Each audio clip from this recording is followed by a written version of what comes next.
A human rancher protects a fallen alien aristocrat and her children. Before the war began, the world of Haven was known for one thing: silence. No crowded cities. No traffic. No noise, just wide green fields, slow rivers, and small towns where everyone knew each other. The colony wasn't rich. It wasn't strategic. It wasn't famous. Most people in the galaxy didn't even know Haven existed. The people who lived there liked it that way. They believed the galaxy's problems would never reach them. They were wrong. It started with a sound no one on Haven had ever heard before. A low, deep vibration, as if the sky itself was growling. At first, people thought it was a storm. But there were no clouds. Then the birds stopped singing. Animals bolted across fields. Horses broke their fences. Dogs howled and ran for shelter. Even the wind paused, as if the world was holding its breath. And then the sky changed. Lines of light cut across the upper atmosphere, sharp, metallic, unnatural. The blue sky turned gray, then black. As giant shadows covered the sun, children pointed up. Adults froze. Something enormous was descending, something alive, something not human. In the main farming valley near the river, an old radio crackled inside Jonah Hale's barn. The old machine rarely worked. Most days it only played soft old music, but today it was screaming. "This is Colony Command. Unknown fleets entering orbit. All citizens stay indoors. Do not panic. We are..." The transmission cut into static. Jonah stood beside his tractor, hands covered in dirt from fixing the engine. He wasn't a soldier. He wasn't a leader. He was just a farmer, a quiet man who liked quiet land. But when he stepped outside and looked upward, he felt something familiar in his chest. Danger. Real danger. The kind you can't outrun. The kind your ancestors warn you about in stories, he whispered to himself. Voice steady despite the fear rising inside him. This is no storm. The fleet was Vorun, an empire known across the galaxy for one truth: they never ask. They take. Their ships were shaped like giant blades, black metal with glowing green engines. They didn't move like human ships. They glided, silent, smooth, deadly. The largest ship opened. Something fell from it. Long and burning like a comet. When it hit the ground, the shockwave knocked people off their feet. Dust rose in the air like smoke. A second object fell, then a third. These were not bombs. They were landing pods. The Vorun had arrived. Their leader on this invasion was Commander Zorix, tall and armored, with a hard shell like dark, polished stone. His movements were sharp and confident, the movements of someone who had conquered many worlds and expected to conquer this one too. He looked at Haven and laughed. Primitive settlement. We finish this by sunset. He believed it. His soldiers believed it. But Haven was not like the worlds they had taken before. They did not know that yet. Back in the town, the evacuation alarm was ringing, a long, shaking siren that hadn't sounded in 50 years. People grabbed children, tools, bags, anything they could carry. They looked afraid, but they didn't scream. Nobody collapsed. No one begged. They moved fast, with purpose. Someone shouted, "Get to the shelters." But Jonah Hale didn't run. He went back into his barn. He knelt on the floor. He pulled up a wooden plank. Underneath was a metal case, a case that had belonged to his great-grandfather, a soldier from the last human war. Inside was a rifle, old, heavy, scratched, and scarred. It smelled like oil and memory. Jonah ran his fingers across the metal. He whispered, "Looks like I need you again." He didn't smile. He didn't tremble. He simply accepted. The first Vorun squad reached the town. Their armor gleamed. Their weapons were warm with energy. Zorix made the announcement through his translator. "Humans, kneel. You will be processed. Resistance will be removed." Silence. No one kneels. No one moves. For a moment, the world holds its breath again. Then a single sound breaks it. Crack! A bullet from somewhere unseen hits a Vorun soldier directly in a joint of his armor. He collapses. The aliens shout. They scatter. They search for the shooter. They do not find him. The humans do not stand in the open, they vanish into trees, into fields, into shadows. The Varun commander growls. He expected fear, but he found something else. Preparation, something ancient, something human. The invasion had begun, and the Varun believed they held power. But Haven had changed now. This was no longer a quiet farming world. It was a hunted world, a wounded world, a world defending itself. And humans, when their home is threatened, do not surrender. They become something else, something dangerous, something stubborn, something unstoppable. This was the day the Varun learned a lesson that would echo across the stars. You do not corner humans. You do not invade their home. You do not make them desperate, because when you do, the real war begins. The silent resistance night fell over Haven like a heavy blanket, dark and suffocating. The fires of the invasion still glowed on the horizon, flickering orange against the clouds. Smoke drifted through the air, carrying the scent of burning metal and broken peace. The Varun expected the humans to hide indoors, terrified. But the streets were empty for a different reason. The humans were moving. Not openly. Not loudly, but with purpose. And silence. Commander Zorik stood near the ruins of the colony communications tower, his sharp eyes scanning the quiet settlement. His soldiers hauled crates of captured supplies into a temporary base. The Varun had taken control in hours. It should have been over by now, yet something felt wrong. No surrender. No groups of prisoners. No human leaders begging for mercy, just stillness, Zorik hissed irritably. Why do they hide? They are outnumbered, outarmed, outmatched. His second officer's voice crackled through its translator. Humans always hide before they break. Zorik wanted to believe this, but a memory stirred. A memory from another war, another world, another species the Varun thought weak. That war had taken years. He pushed the thought away. Search the forests, the fields, every home. I want them found. The squad spread out, armored boots stomping through ashes and broken glass. But Haven was watching. On the edge of the northern forest, Jonah Hale crouched behind the tree line. Beside him were 6 others, farmers, mechanics, miners, people who had never fired a gun except at bottles or wild dogs. Now they held their rifles like lifelines. Jonah spoke softly, voice steady, calm, grounding. We are not soldiers. We are not heroes. We are just people. But this is our land, our home, and we don't give it away. The group nodded. No speeches. No big plans, just shared determination. They watched a Varun patrol of 5 soldiers approach the old windmill road. The aliens walked in perfect formation, confident, armored, expecting nothing. Jonah motioned with his fingers. Wait, wait. Now, the humans did not fire rifles first.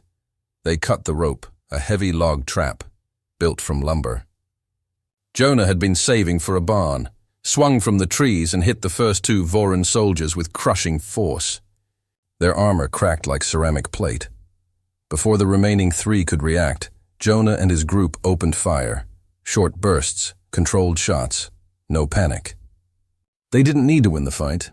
They only needed to disappear afterward. The entire ambush took 14 seconds. The humans melted back into the forest.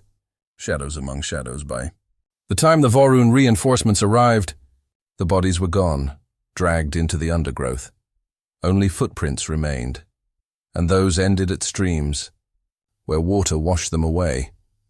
Zorik received the report minutes later. He crushed a metal railing with his bare hands.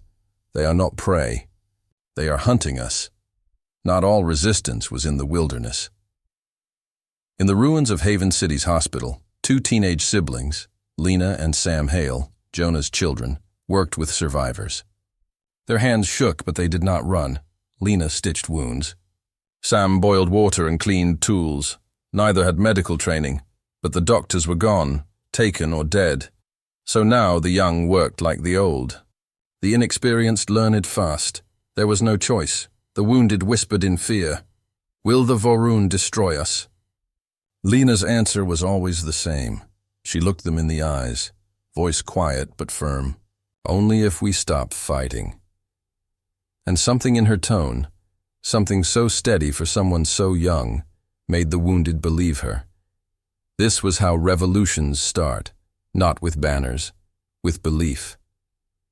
Meanwhile, in the hills, an old mining facility had become something new, a resistance headquarters. Maps were spread across barrels. Radio parts were scattered across benches. Wires were twisted, solder melted, batteries repurposed. A former mining technician named Ruth Calder worked on building a signal scrambler, a machine to block Vorun communications. Her hands moved fast, practiced and precise. A young mechanic watched her in awe. How do you know what to do? Ruth didn't look up. I don't. I'm guessing. They stared at her. She shrugged. Humans are good at guessing. The machine sparked, hummed, came alive. They cheered, not loudly, but with hope. Back in the settlement, Commander Zorix listened to his officers speak in panicked tones. They ambush without warning. They disappear before we locate them. They refuse to face us directly. They are unpredictable. Zorix's mandibles clicked in frustration. They are not warriors. They are farmers, his lieutenant responded. Farmers who have survived droughts, storms, predators. They know the land, and they are not afraid to bleed for it. This time, Zorix did not speak, because now he understood something. Humans are not born soldiers. They become soldiers when they must, and Haven had turned every human into a soldier, not through training, not through discipline, but through loss, and a species fighting for what it loves is the most dangerous kind. Night returned again. The fires continued to burn. The Vorun continued to search, but Haven did not break. It prepared, and every human heart beat with the same quiet promise. You came here expecting conquest, but you will find something else. Not surrender, not fear, but war. Real war. The kind humans remember in their bones. If this feels right, say, the spark that starts the fire. The next morning began without birdsong. Haven's forests, usually alive with sound, were silent. The sun rose red through smoke, turning the sky the color of blood. It should have been beautiful, but instead it was heavy, like the world itself was warning that something worse was coming. The Vorun had changed tactics. They were no longer searching, they were hunting, Commander. Zorix stood at the edge of the northern forest, armored hands behind his back. His soldiers formed straight lines beside him, silent and still. Drones hummed overhead like mechanical insects. Zorix studied the tree line. The humans were in there. He could feel them. His voice was low, cold. Fire the clearing torches. His soldiers raised emitters, weapons designed not to blast targets, but to burn terrain. Orange flame shot across the tall grass. Racing toward the forest, they were going to smoke the humans out. The fire roared, spreading too fast. Trees cracked, sap hissed. Birds shrieked as they took flight, desperate to escape. Heat rolled off the burning line like a wave. Zorix watched calmly, let them run. And when they run, we catch them. He expected chaos. He expected panic. But he did not expect what happened next. The flames slowed. They hit damp soil. A trench, long, curved, dug by hand. The fire choked and died in a hiss of steam. Zorix stared. The humans had been here. They had seen this attack coming. They had prepared the earth itself to fight. His anger simmered. They learned fast. In the forest, Jonah Hale wiped sweat from his forehead, breathing hard. The trench had taken hours to dig, every shovel stroke fueled by stubborn will. He signaled the others. Time to move. Their group was larger now, not just neighbors, but families from 3 townships. People who had never spoken much before now worked side by side, as if they had always been one. Among them were Lena and Sam, Jonah's children. Their faces were streaked with soot and dirt, but their eyes were sharp. Sam carried a medical satchel. Lena carried a rifle too big for her. Jonah did not tell her to put it down. She wasn't a child anymore. None of them were. War had aged them. Too fast. As the group prepared to relocate deeper into the woods, they heard it. A single cry, not loud, but urgent. A child's voice. Someone in trouble. The group froze. A voice from behind them whispered. It could be a trap. The Vorun sometimes played recordings to lure survivors into open ground. Jonah listened again. No echo. No mechanical distortion. No repetition. A real voice. Someone alive. He gave a quick signal. 2 people. No more. The rest stay hidden. Lena stepped forward immediately. Jonah hesitated, but nodded. They moved, through brush, over roots, under fallen logs, until they reached a small ravine. There, among broken branches, was a young boy, maybe 7 years old. His ankle was trapped under a fallen tree limb. His small face was streaked with tears and dirt. When he saw Jonah and Lena, he did not scream. He whispered, "Please!" Lena rushed to him, lifting the branch with Jonah's help. Sam appeared seconds later, holding splints and bandages. They worked. Quietly, quickly, carefully, because sound was death now. The boy's breathing steadied, but then Lena stiffened. She heard something. Brush. Moving. Not human. Heavy steps. The Vorun patrol was close. Too close. Jonah looked at the boy, his ankle swollen, leg too weak to walk. They could leave him. They could save themselves. Everyone would understand. But Jonah, Hale was human, and humans do not leave their own behind. Jonah lifted the boy onto his back. We move. Lena raised her rifle, covering his flank. Sam guided their path. They didn't. Run. Running made noise. They moved like ghosts, shadows under leaves, breathing with the forest. The Vorun patrol passed within 8 meters of them. The soldiers scanned the trees, but their armor was built for war on open fields, not forests. Their vision was too narrow, their hearing too filtered, their instincts too artificial. Humans had something they didn't, the ability to disappear. The patrol continued forward. The humans exhaled silently. They lived. This time. Back at the mining facility base, the mood changed when Jonah returned carrying the boy. Survivors gathered around, whispering to him, touching his hair, giving him water. He was safe now, hope spread, not shouted. Not celebrated, but breathed. The boy looked at Jonah with wide, grateful eyes. Thank you. Jonah didn't smile. He simply nodded. Everyone here knew the cost of kindness, but they also knew the cost of losing it. If humans lost compassion, they lost everything. Compassion was a weapon too, one the Vorun could never understand. That night, a message crackled through the repairs of the broken old radio system Ruth Calder had rebuilt. It was faint, crushed, static-heavy, but real. This is Fort Meridian.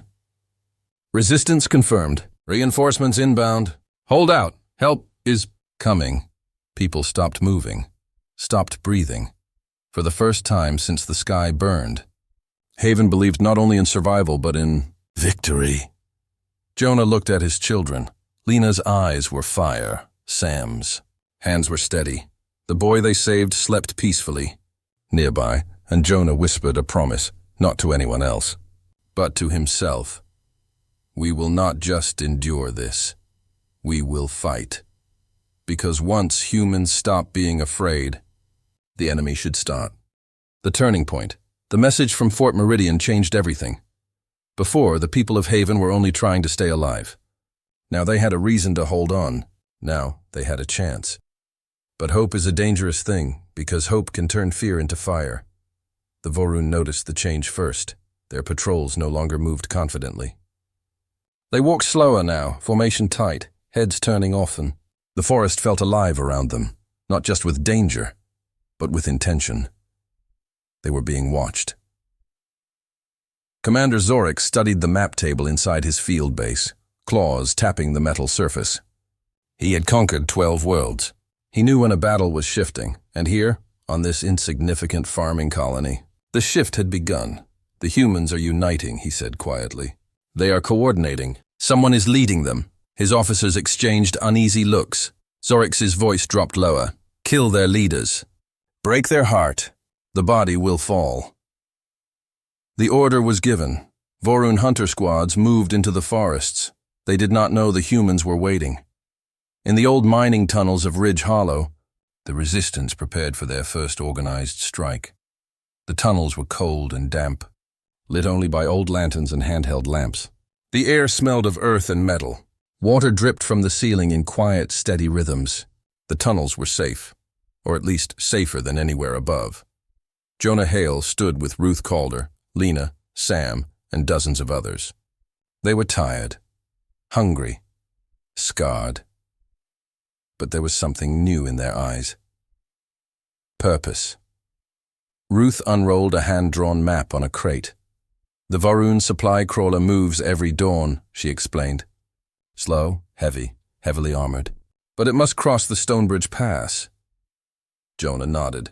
Stonebridge Pass was narrow, too narrow for heavy vehicles to turn around. If they blocked the path, they could trap the crawler. Lena traced the route with her finger, brow furrowed in thought. "What are they carrying?" she asked. Ruth's voice tightened. "Energy cells, weapons, armor replacement units. If we take that supply, we don't just survive. We can fight." The room was silent. Then Jonah said, simple and clear, "We do it." No applause. No cheers, just decision, the kind that changes wars. Fog clung to the valley the next morning. The world was quiet except for the slow rumble of engines. The Vorun supply crawler was massive, a rolling fortress of layered armor plates and glowing thruster vents. Vorun soldiers marched in formation around it, scanning every shadow. They expected an attack, but they expected it to come from in front.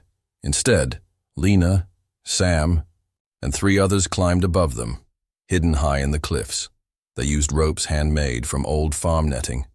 Their fingers burned as they climbed. Their muscles ached, but not one of them hesitated.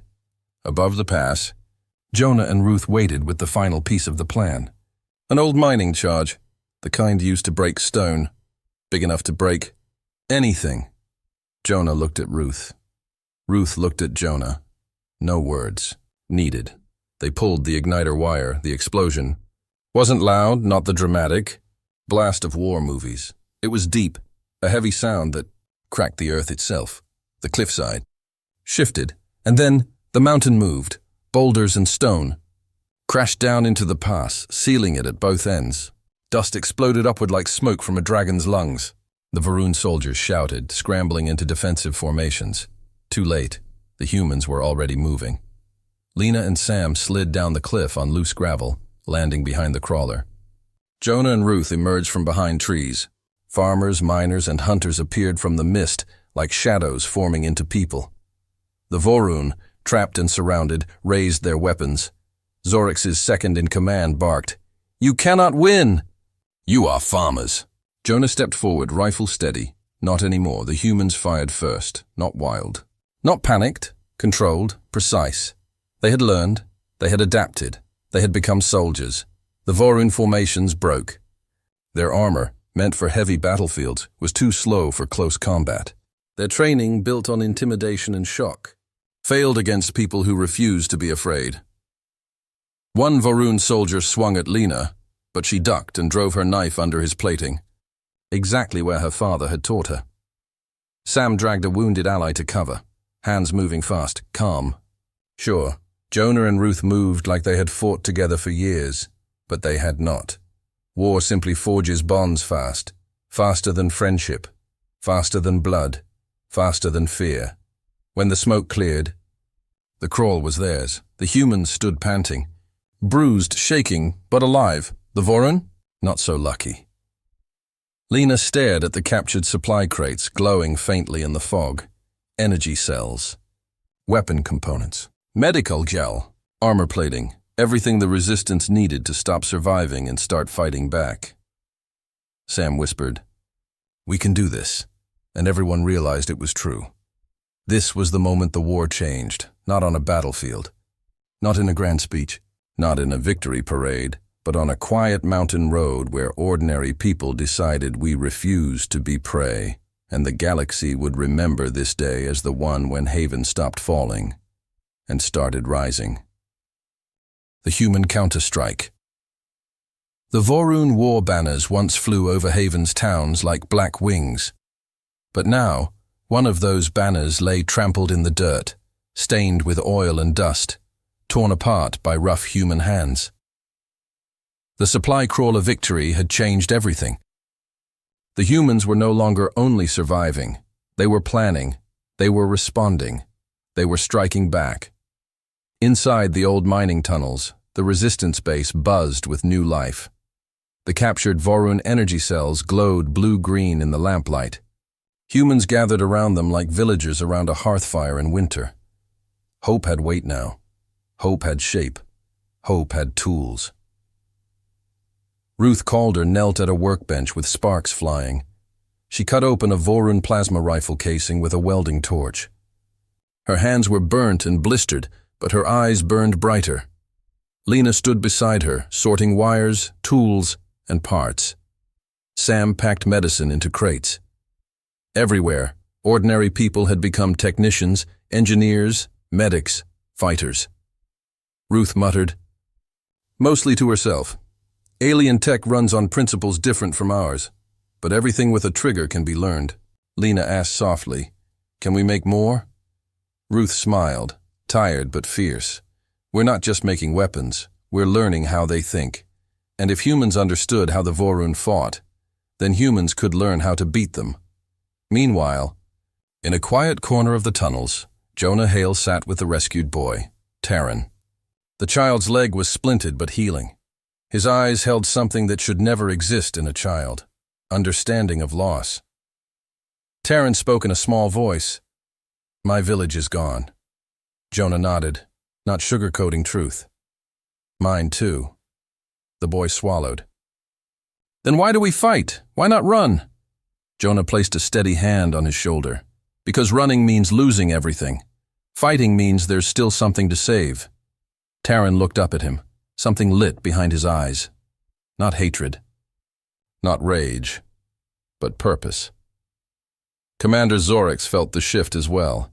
His camps were no longer calm and controlled. Soldiers moved with tension in their muscles. Patrols checked their surroundings too often. Officers argued. The humans were not broken. They were multiplying. They were changing the battlefield. They were learning. Zorix slammed his fist into the map table, leaving a dent. "We crush them now." He ordered a full sweep of the Eastern Valley, flamethrower units, hunter drones, war beasts. It was not strategy. It was frustration. That was his first mistake. The humans knew the valley better. Rivers twisted like silver snakes. Cliffs stood like jagged teeth. Fog rolled in thick in early mornings, and the humans turned nature into a weapon. Jonah led the strike team. Lena and Sam followed beside him. Ruth coordinated from the tunnels via radio. The Vorun entered the valley confident. They left it in fear. At the first ridge, boulders rolled down. At the second, ropes snapped tight into trip lines. At the third, smoke bombs turned the air white, leaving the aliens blind. The Vorun formation broke, and that was when the humans attacked, not with loud shouts, not with heroic speeches, but with precision. Every shot counted, every step planned, every movement practiced. Lena moved through the fog like she belonged to it. Sam pulled a wounded miner back from blast range. Jonah held the line, the quiet, unshakable center. The Vorun couldn't track them, couldn't predict them, couldn't intimidate them. Because humans were not fighting like soldiers. Humans were fighting like people who refused to lose. The Vorun leader of the Valley Sweep, Captain Zier, shouted, "They adapt too quickly. They change tactics every hour." One soldier hissed, "They fight like they are not afraid to die." Zier shook with anger. "No. They fight like they are not afraid to live." At dusk, the valley became quiet again. The Vorun retreated, not defeated, but uncertain. The resistance returned to the tunnels, bruised and exhausted, but alive. The smell of gunpowder and damp earth clung to them. The valley victory was not large, but it was loud. For the first time in the invasion, the Vorun had been pushed back. Not delayed, not stalled, pushed back. Humans gathered near the tunnel entrance as the wounded were treated. Lanterns glowed like stars trapped underground. Jonah leaned against the wall, breath heavy. Lena sat beside him, wiping dirt from her face. Sam bandaged another fighter's arm, movements gentle but sure. Taryn watched them. He spoke one word. "We're winning." Jonah nodded slowly. "Not yet, but we've stopped losing." Ruth stepped forward with something in her hands. A device, small, metal, humming with captured Vorun energy. "I finished it," she said quietly. Jonah raised an eyebrow. "Finished what?" Ruth lifted the device between them. "A signal mirror. When we light this, every human colony within range will hear us." Lena's breath caught. Sam froze. Jonah stared. Taryn smiled, small and fierce. Humanity was no longer alone. They were ready to call the others, ready to rise together. This war was no longer one planet's fight. This was the beginning of humanity's return fire. The last stand at dawn the night before the battle was quiet. Not peaceful, no, the air was too heavy for peace. The people of Haven felt it in their bones. Something was coming. Something enormous. The fires outside the forest burned lower. The smoke thinned. The stars appeared, and for the first time since the invasion began, the stars did not look cold. They looked like witnesses.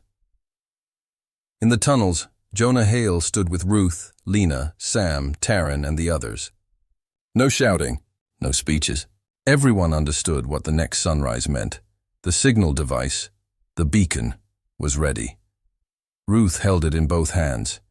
It looked small, too small to change anything, but the energy cell inside pulsed with blue light, stolen from the Vorun.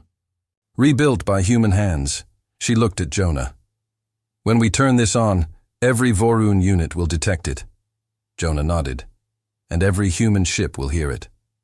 Lena exhaled slowly. "So this is all or nothing." Sam swallowed hard. "Either we wake the galaxy, or Haven ends here." No one denied it. Jonah placed his hand on the beacon, steady, warm, human. "We lighted at dawn." Commander Zorix was already moving his forces. He stood atop a vehicle tower, wind snapping his command cloak behind him. Dawn clouds glowed red as planet heat met cold sky.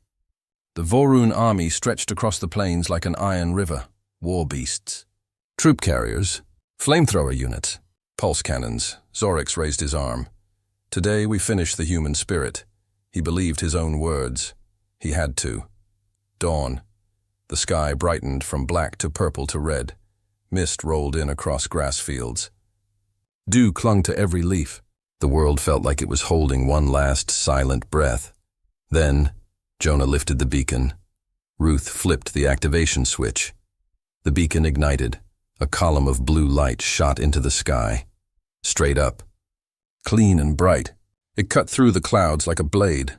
It shone like a star being born, and the world reacted. Every Vorun scanner screamed with alerts. Every Vorun soldier turned. Zorix's eyes widened. "They call for allies." He raised his arm. "Destro—" He didn't finish, because the humans were already moving. The battle did not begin loud. It began fast. From the forests, humans surged like a wave, not organized in neat ranks, but in flowing motion. Every group moving where they knew the land, the elevation, the wind. They weren't just fighting, they were using Haven itself. The Vorun flamethrower units fired into tree lines, but the humans had dug escape. Trenches, pulse cannons blasted the valley, but smoke. Screens hid decoys made from scrap metal and straw. War. Beasts charged, but fell into pits. Disguised with branches and leaves, the Vorun army had strength. But the humans had something else, memory. This was their land. They knew every rock, every path, every echo, and humans fight differently when they fight at home. Lena was a ghost among shattered tree trunks. She slid between cover, firing in precise bursts. She moved with instinct, not fear. She fought like the forest moved with her. A Vorun soldier lunged, heavy. Furious, Lena didn't hesitate. She stabbed upward, under the plating, just like Jonah taught her. The alien collapsed. She didn't pause to watch it fall. Because there were more. There were always more. Sam knelt beside a wounded fighter.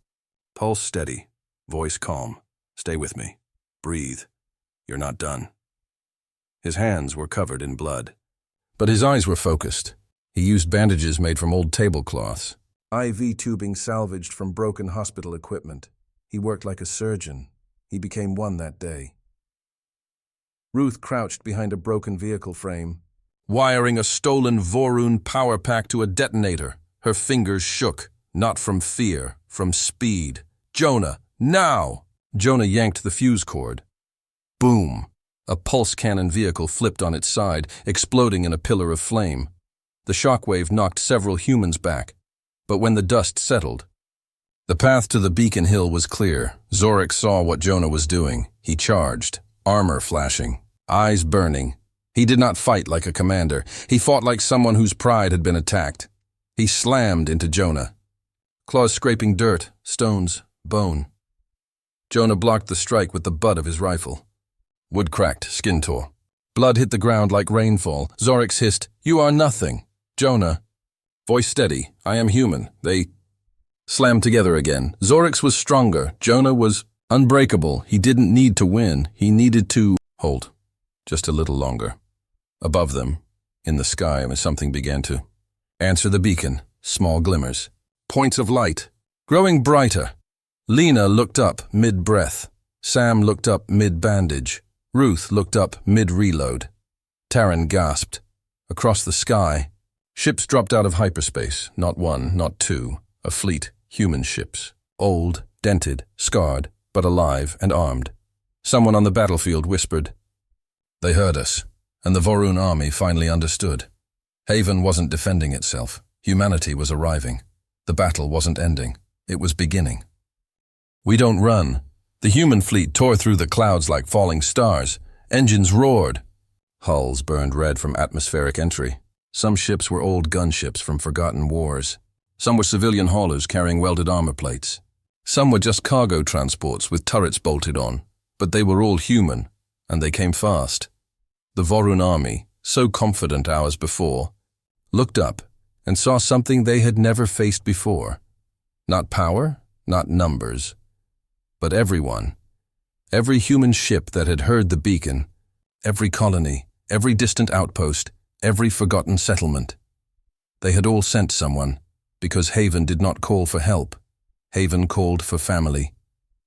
In the valley below, Jonah Hale was still locked with Commander Zorix. Their feet crushed grass and ash.